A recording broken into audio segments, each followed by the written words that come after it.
I have a simple practice that has changed the way I read. It's not complicated. It doesn't require time blocks or aesthetic stationery. It requires one thing, one line, that's it. If a sentence stops you, underline it. Close the book, open your journal, write that line at the top of the page, and then respond. That is today's page. Not a summary, not analysis, not a book review, a response. In literature therapy, as a practice, this is one of the most practical and repeatable methods I recommend because it removes pressure. You don't need to finish the chapter, you don't need to understand the book fully.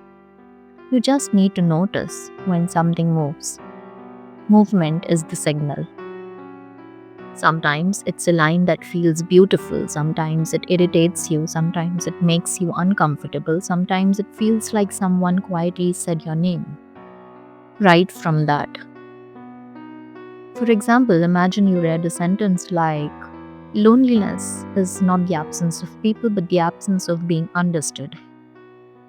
You don't have to dissect the sentence. You ask yourself, where in my life do I feel unseen? Have I confused company with connection? When was the last time I felt understood? And suddenly one sentence becomes a page. A page becomes clarity. This is how reading turns into conversation. And something else happens over time. The same words, the same books impact you differently in different phases of your life.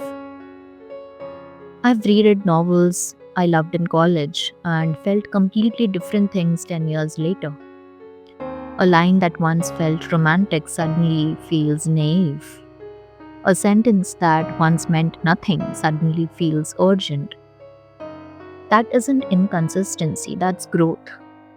We change, the text remains, and because we change, the text changes.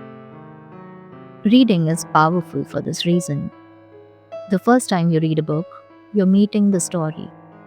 The second time, you're meeting yourself. But we are slowly losing the charm of rereading. We consume books the way we consume content, fast, forward moving, on to the next thing. We track how many we've finished, we set yearly targets, we measure productivity. And in doing so, we forget to linger. A single line can carry you for years. You don't need 400 pages every week.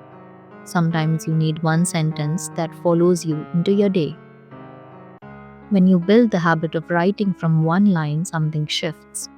You stop reading passively, you stop chasing completion, you begin listening. And this practice works on busy days too, especially on busy days. If you only read 2 pages before work, that's fine. If one sentence catches your attention, that's your entry point. Copy it, sit with it, respond honestly.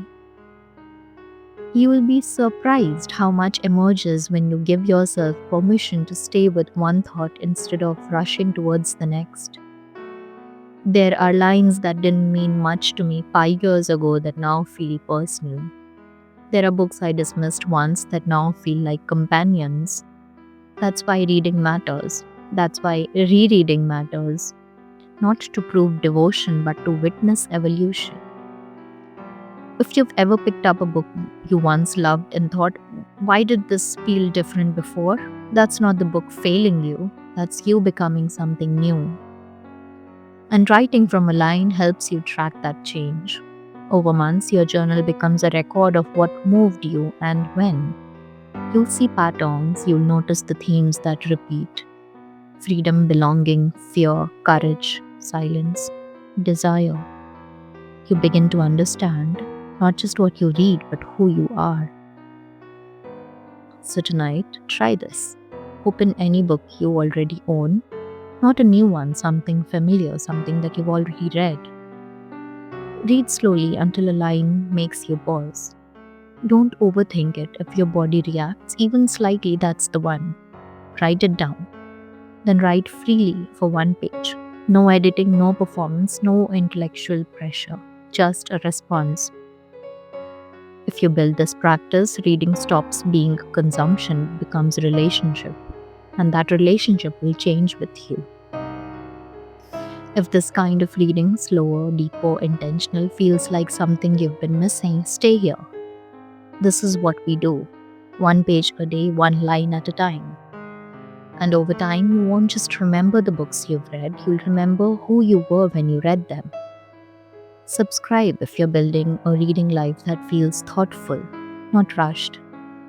We're not here to race through shelves, we're here to be changed, slowly, honestly, one line at a time.